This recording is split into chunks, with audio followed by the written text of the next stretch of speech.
Which Tennessee Titans have the most to lose in 2025? We're going to talk about players and coaches that have the most to lose if the season does not go according to plan. This is the Music City Audible. Let's get to it. Welcome everyone to another episode of the Music City Audible podcast presented by Sinkers Beverages, the premier wine, spirits, and beer store in East Nashville. In partnership with 440 Sports, I'm Justin Graver. With me, as always, Justin Melo. And Justin, you and I have a lot to lose this season too, because if the team is bad, we might lose viewers, and we'd hate to do that. So thanks everyone for tuning in. How's it going, Justin? I thought you meant my sanity, my pride, all those fun things. But absolutely. I'm doing well. Excited to be back on the mic with you. It's an interesting topic I think we cooked up today. You know, we recently went through draft picks at risk of being cut. Now we're looking at guys on this team, both coaching and player side, as you said, with the most to lose this year. Guys who may not be here in 2026 if 2025 doesn't go at least semi-well. Right. And I think we will start this conversation, let's just get right into it, with a guy that's fairly obvious, and that is head coach Brian Callahan. Now, Easton Freeze is really close to this situation. He's developed great relationships within the team, and he's been reporting that Amy Adams-Strunk likes Brian Callahan and doesn't want to be the owner of a team with somebody always on the hot seat. And we know the Titans in 3 consecutive years have fired a GM, John Robinson, fired a head coach, Mike Vrabel, fired another GM, Ran Carthon. Do they want to fire another head coach in Brian Callahan? Well, Easton is saying that the team wants to be level-headed, but if the season starts off poorly or it just is another disaster like last year was, that opinion of wanting to be a steady ship can change quickly, especially if being a steady ship means being tied to someone you don't think is going to lead you anywhere. There's no point in being steady with that. So Brian Callahan has, I think, more to lose than anyone connected to the Tennessee Titans this season, just because he is on the hot seat and he's only a second-year head coach. And guys like this, you know, if you become a first-time head coach and you get fired 1.5 or 2 years into your head coaching career, it's pretty hard to get another chance to be a head coach. You'll probably land somewhere as an offensive coordinator, might even land back in Cincinnati as an offensive coordinator if things don't go according to plan here. But the Titans just need to be better. They don't necessarily have to win a ton of games, but they have to show growth, I think, in multiple ways. And these were my biggest issues with Brian Callahan last season was throughout the course of a game, the Titans tended to get worse. Now, it didn't happen every single week, but I would say an overwhelming majority of games last year, the fourth quarter version of the Titans looked like a completely different team in a very worse way than the first quarter Titans of that same game. And then throughout the course of the season, I felt the same about that. I think they were very undisciplined when it came to penalties, which isn't always a sign of a well-coached team or a poorly coached team. You know, some like the Chiefs and the Ravens, who are, we would say, very well-coached teams, have been near the top of the league in penalties as well. But for a team that you think is poorly coached, then it's just another feather in the cap to be like, well, this is a reason. So penalties are one undisciplined area. The special teams disaster that never got fixed throughout the course of last year. And then the idea that the Titans seemed ill-prepared in many spots to play the opponent that they were playing, where the other team just started so much faster and the game was basically over by halftime, where they got outplayed on offense, defense, and special teams. Those are areas that all have to get better this year. Whether or not the Titans win more games or not, I think is almost irrelevant. Cam Ward, if he looks good and this team is able to show improvement throughout the course of games and the course of the season, I think Callahan will have solidified himself as the head coach for now. But if those things, I think all of those things have to happen, or else there are going to be discussions had behind the scenes.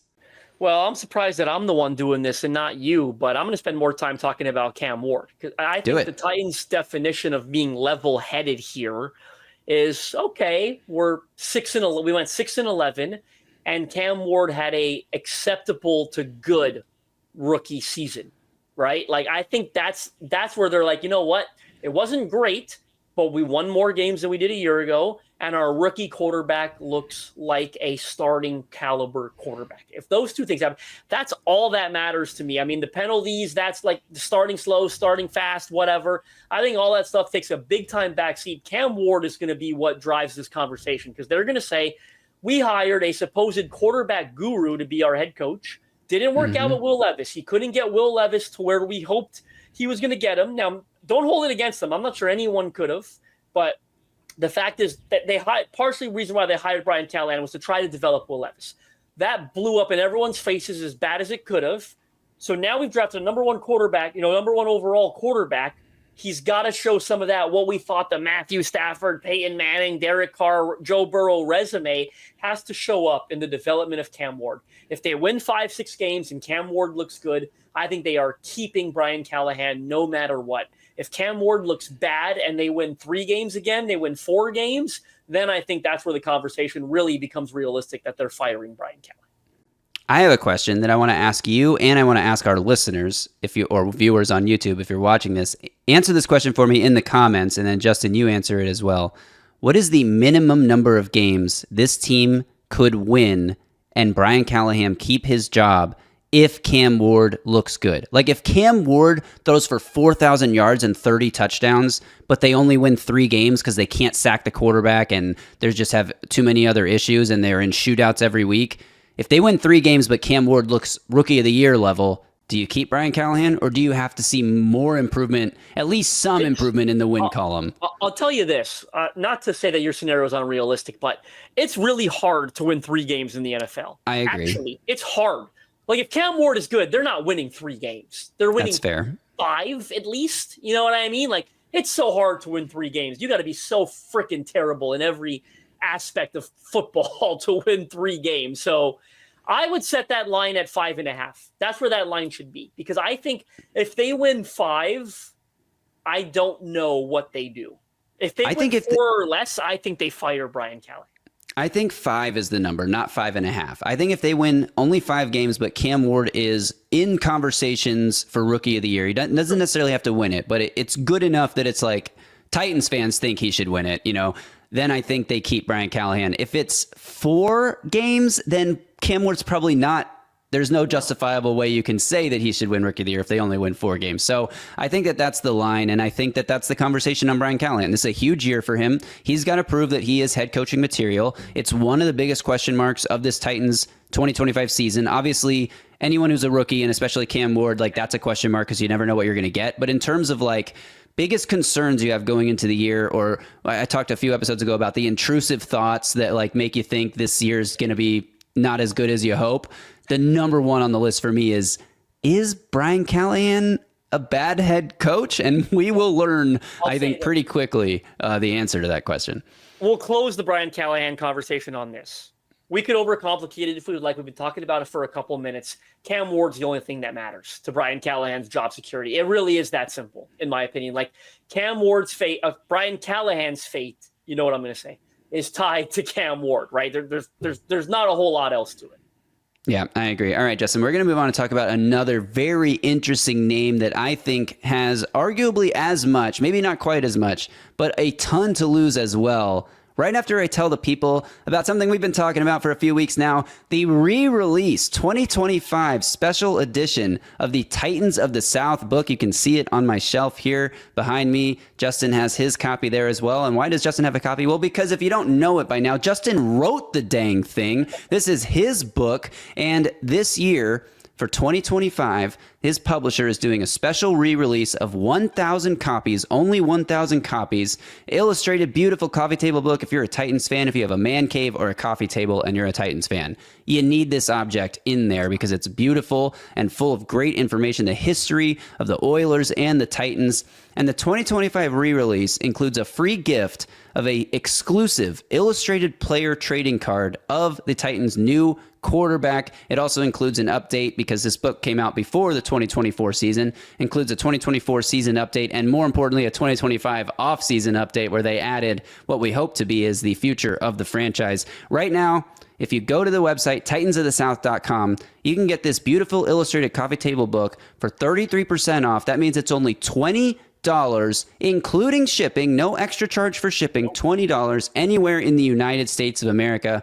Unfortunately, for our international viewers and listeners, you can still get this book on Amazon, but you can't get the 2025 special re-release edition. So check it out, titansofthesouth.com. Did I nail it, Justin, or did I miss something that you need to add before we reveal who this other player we're about to talk about. I think you nailed it. $20, free shipping, TitansOfTheSouth.com, updated chapter, mostly focused on Cam Ward, and a free gift included with every purchase. You guys are going to love that Player Illustrated trading card. I've seen it. It's outstanding. I love it so much.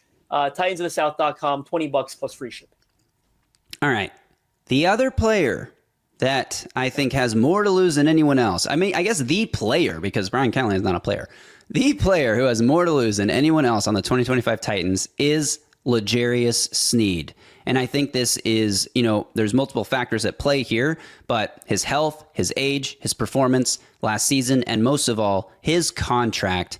This is a make or break year for the rest of his career. I don't think that that's overstating it. No. He's going to be 29 next season. So he's 20. This is his age 28 season about to happen. He needs a bounce back from last year, because if he doesn't have a bounce back campaign where he looks like a number one corner worthy of making over $19 million per year in average annual salary, he will be released after this season. And there's a chance that he's released after this season, even if he's just good. Like, he needs to be great. He needs to be a top. He was good last year and got cut because of his good. He had 9 sacks, right? Like, he was pretty decent, and he got cut because of the contract. He was the Titans' best pass rusher last year, and he got cut. L'Jarius Sneed could be the Titans' best cornerback this year and still get cut next year if he doesn't go out and justify this contract. And let me tell you about his contract. After this year, entering 2026, L'Jarius Sneed will have a cap hit of just over $20 million with a dead cap of just over $8 million, which means there's almost $12 million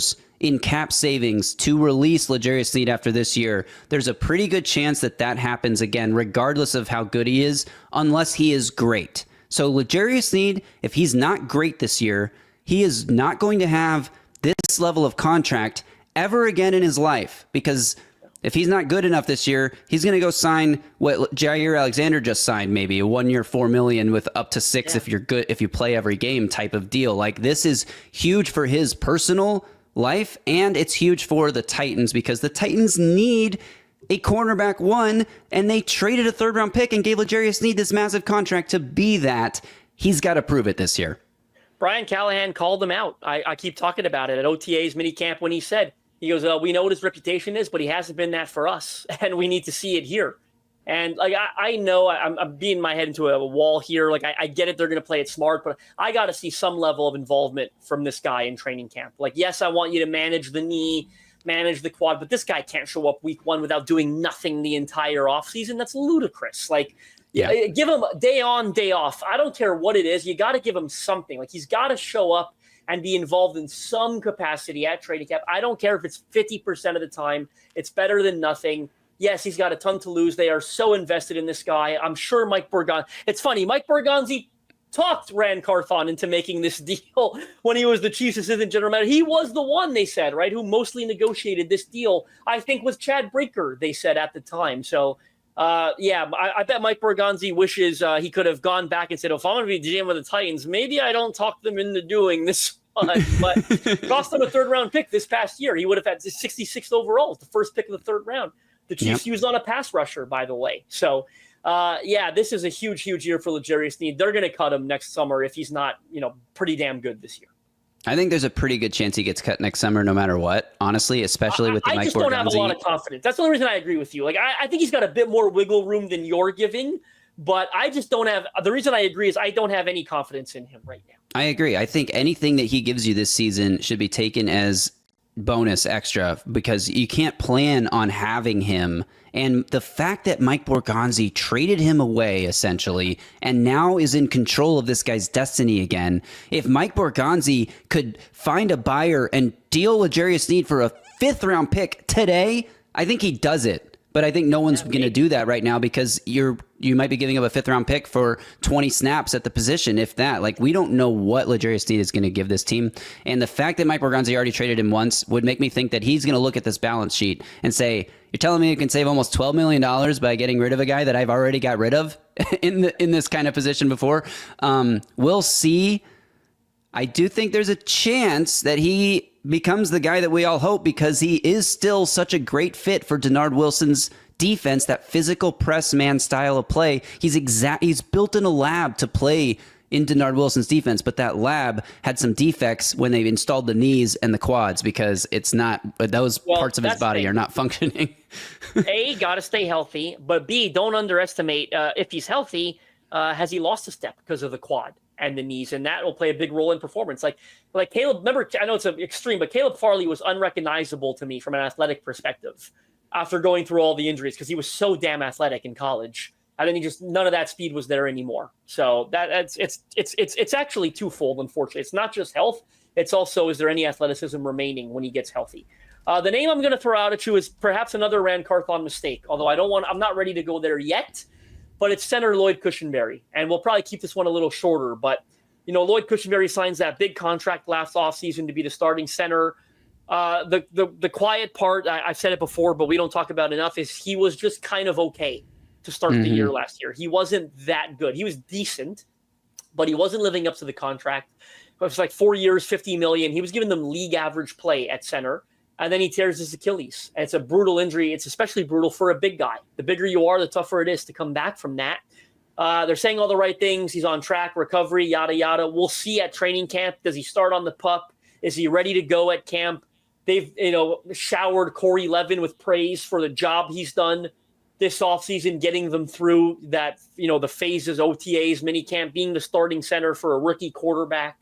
I don't think they want to go into the year with Corey Levin as their starting center, but I think if they have to, they don't think it's the worst thing ever, right? Like, they like him enough they think he could probably get them by.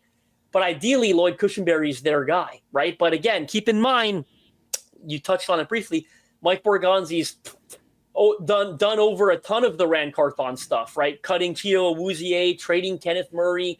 We just talked about what they might do with L'Jarius Sneed. Lloyd Cushenberry was part of that same spending spree, and he's got an Achilles. So yeah, he's got a lot to lose. I'm going to pull up the contract real quick. I got it up. No, I got it up. Don't worry about it. Yeah, one from it next off season as well.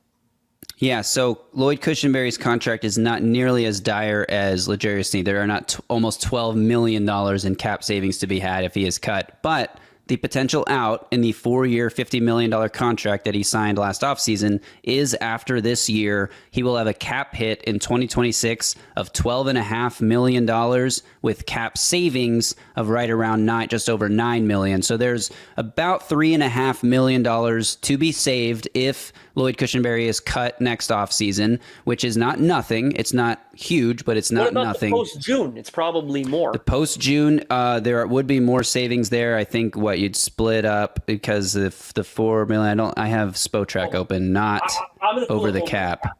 You get over the cap going, and I'll talk about why I think Lloyd Cushenberry is a little safer than L'Jarius Sneed, and that's because the Titans just spent about 3 years rebuilding this offensive line, and they entered $8 million next offseason in savings, and only 4.5 dead cap. Right.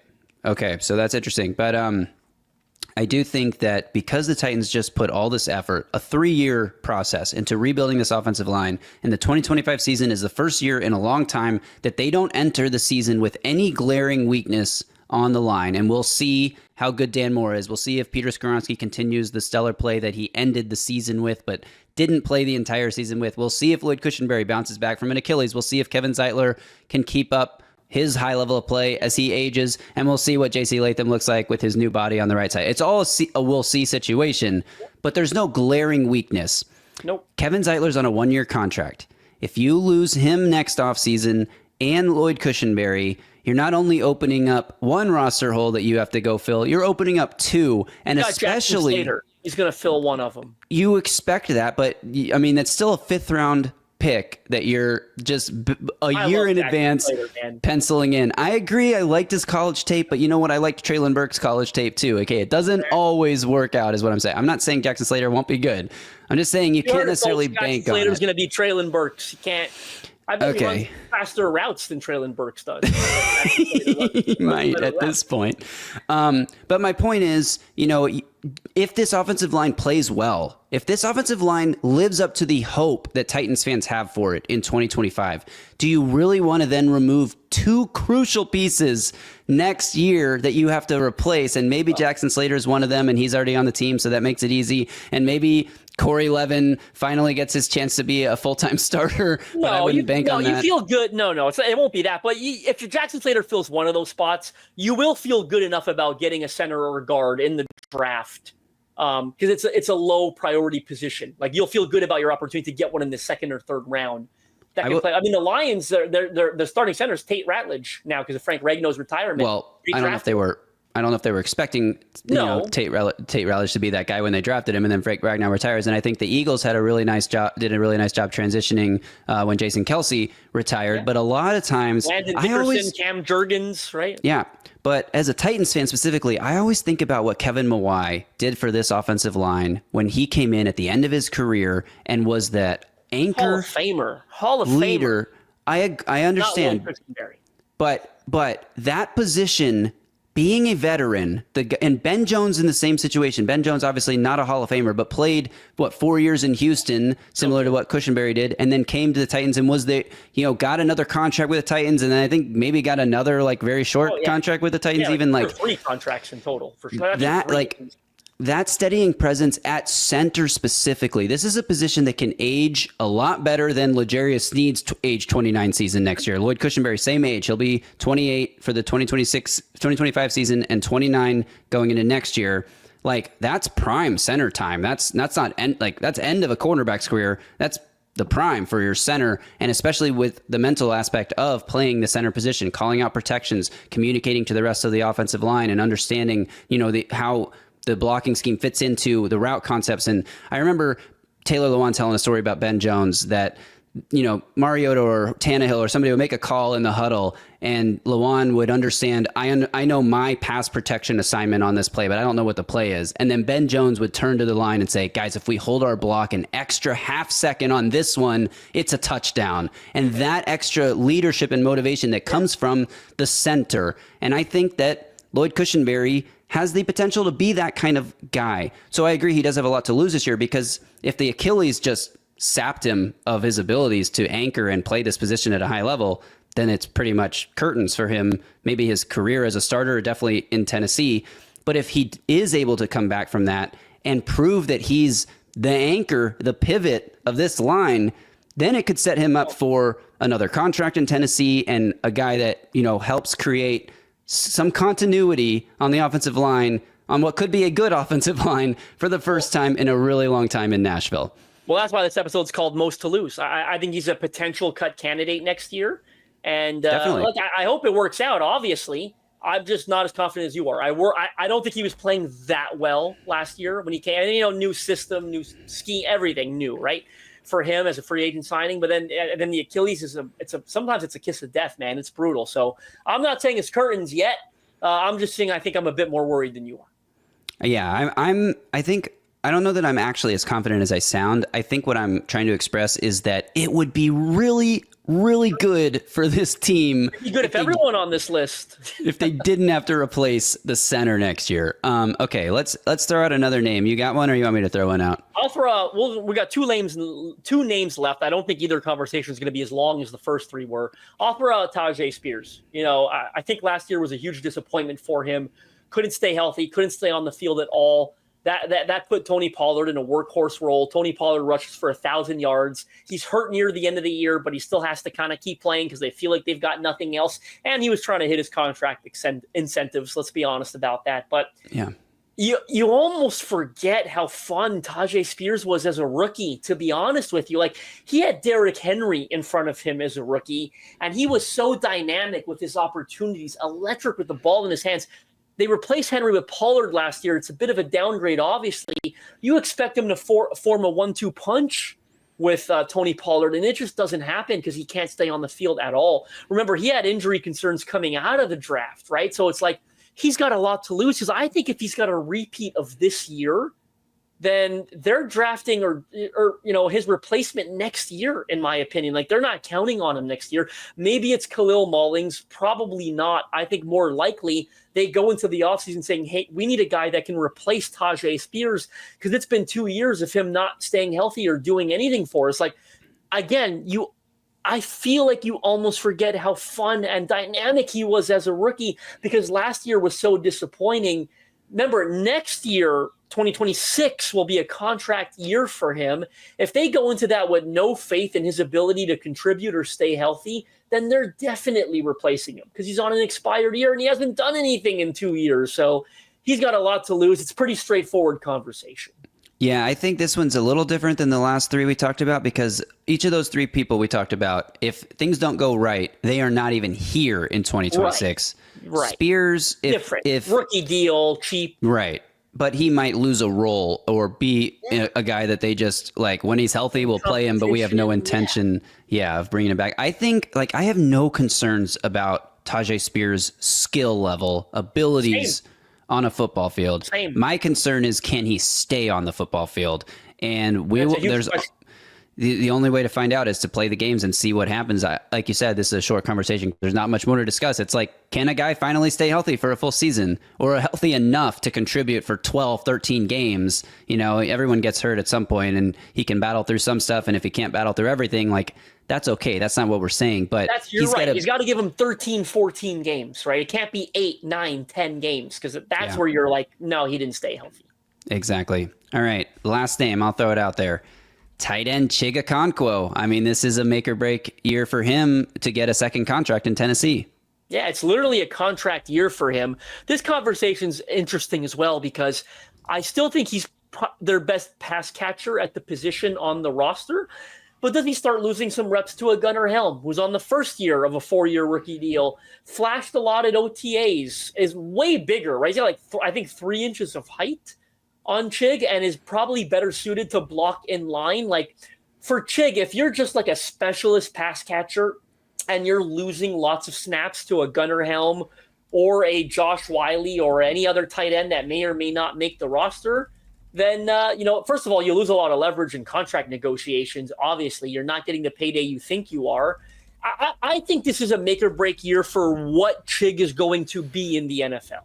If you get what I'm saying. Agree. Right? Yeah, I totally agree. If you're just a specialist pass catcher, then that's all you're going to be. You might be that and still get another deal from the Titans, but it's going to be like a 2-year, $10 million. You know what I mean? Like 2-year, $11 million. You're making $5 million a year, and you're very much in a share the rock kind of role. And that's what I think he probably is, to be honest with you. But it's easy for me to sit in this chair and say that, whereas he's the one who's actually got his faith on the line and will actually have an opportunity to prove what he is or isn't, right? That's why he's included in this conversation. It's a contract year. It's a big one for him. I'm curious to see what he is, how they use him this year. But yeah, his future is very much on the line. It's a contract year.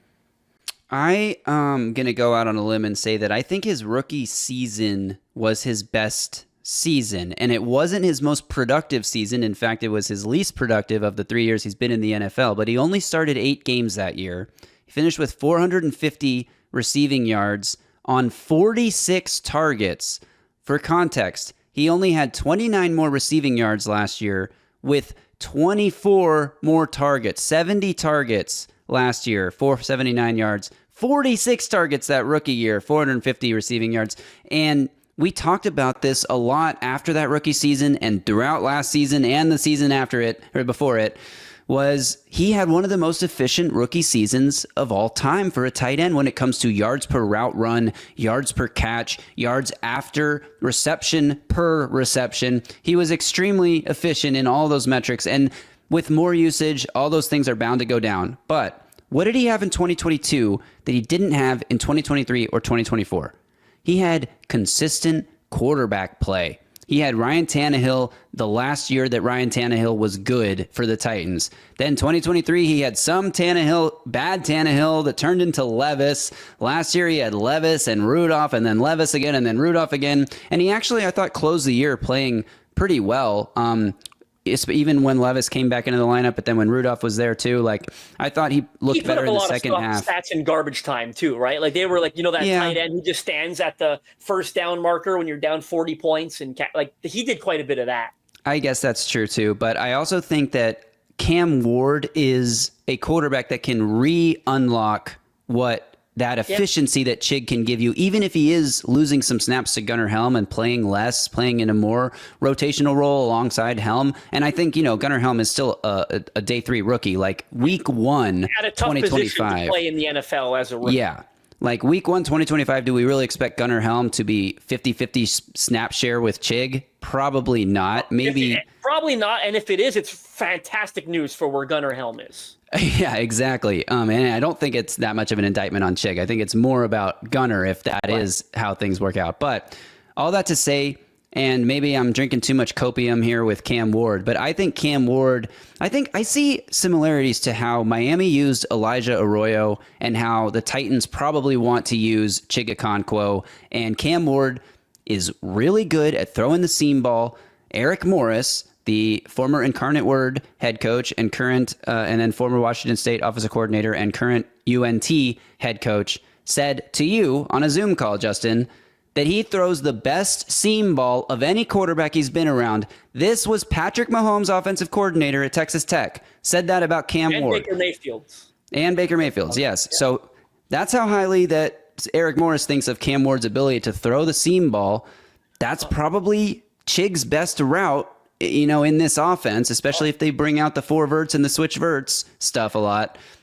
I think that he could have the type of year the Titans need to see from him to give him a second contract. But I also think he has the most to lose because this could go both ways. Like, he could lose his job completely to Gunnar Helm by week 12, and I wouldn't be shocked. I'll say this about Chig. Like, you hit the nail on the head in the beginning where I thought his rookie year was his best year, even though it was his lowest statistical output of his 3 years, because he comes back as a sophomore. If you remember, he really struggled with drops early on in the season in his second year. He ends up catching fire a little bit late, and he ends up with 528 receiving yards, still a career high. Year 3 starts this past season, 2024. I don't know if you recall, but this can't be a coincidence, and I'm not willing to put it all on bad quarterback play. He starts really slow again in year 3, and he gets hot near the end of the year, and he ends up with 480 receiving yards, more than he had as a rookie, slightly less than he had as a sophomore. Like, this slow start thing, it's been 2 years in a row, and I think he's probably got to take some ownership for that. I don't think it can't be that much of a coincidence where it's just everyone else, because he got hot near the end of the year with the same quarterback play this past year, right? So it's like he's got to figure out why he's starting so slow in back-to-back years and avoid that this year. And if he avoids that, he could have 550, 600 receiving yards as opposed to 450. So I think it's a big year for Chig, but it's ultimately, I think, on him to avoid the slow starts that have plagued him in back-to-back years. Yes, and I was just going to add that I think Cam Ward, we'll see what kind of quarterback Cam Ward is in the pros. But in college, Cam Ward was very much a find the open guy type of quarterback. He wasn't very much of a throw to my number one receiver type of guy. And people will say, well, what about Xavier Restrepo? And there was some third down connection with Xavier Restrepo, of course. But if you really go watch the full tape of Cam Ward, there's a lot of guys catching a lot of passes, rotating at the position. And I think the Titans could have that kind of, statistical output from the receiving group as a whole, where a 500-yard season for Chig Okonkwo actually looks great because of what he's able to do on a per target basis or a per route basis. And so that's my hope for him this year. And I also think that if he fades, the Titans will have no problem just saying, all right, Gunnar Helm, you're our tight end 1. We'll sign somebody or draft somebody else next year. Josh Whyle will still be on a rookie deal if he's still here in 2026, literally, right? Like, they'll have Gunnar Helm and Josh Whyle on rookie deals, and they could easily add a third and move on. So it's a big year for Chig, no doubt about it. And if he wants to get, he might go get a second contract with another team that isn't the Titans if he doesn't have a great year this year, but it's not going to be very lucrative. If he wants, the Titans could let him walk this year, even if he has a good year, because they have a succession plan, it feels like. But if he wants that contract to be a payday, he's got to have a good year. So that's why he makes the list of Titans with the most to lose. Did we leave anybody out? Should we have talked about Roger McCreary? I don't know. I mean, he's probably going to get a big contract no matter what, whether it's with the Titans or somebody else. I think or elsewhere, he's a good nickel corner. He does not make this list. No. Yeah, I think that's probably the entire conversation there. Titans with the most to lose. If you think we missed anybody, or you think there are Titans with more to lose, does Will Levis have more to lose? Probably not. Let us know in the comments below. And if you're still watching this video, that means that you at least have been entertained enough to stick with us, which means if you're not already, you should be subscribed to the Music City Audible channel. Join hundreds, thousands actually, of diehard Titans fans who are subscribed to the Music City Audible channel. Like the video, drop a comment below like I already said. And thanks again to Sinkers Beverages, premier wine, spirits, and beer store in East Nashville. Didn't talk about this on this episode, but if you missed it last episode, Sinkers 40th birthday jamboree, $10 tickets, gets you 2 free drink tickets, which, I mean, 2 drinks cost $10, right? So you might as well do it just for that. And Toronto, the proceeds, they cost $20. I don't know where you're going. I wish. I think in Nashville, I don't know. I've only been out drinking in Nashville once. That was the 2019 NFL draft. So what do I know? But anyway, two free drink tickets for $10 admission to this event, and all the proceeds go to benefit the Martha K. O'Brien Center in East Nashville. So check out the link for that. Check out the link also in the podcast description to titansofthesouth.com. Get your special edition 2025 re-release, and we'll be back later this week. I think we'll probably do one more, at least full pod maybe this week. So until then, you all stay safe out there and tighten up.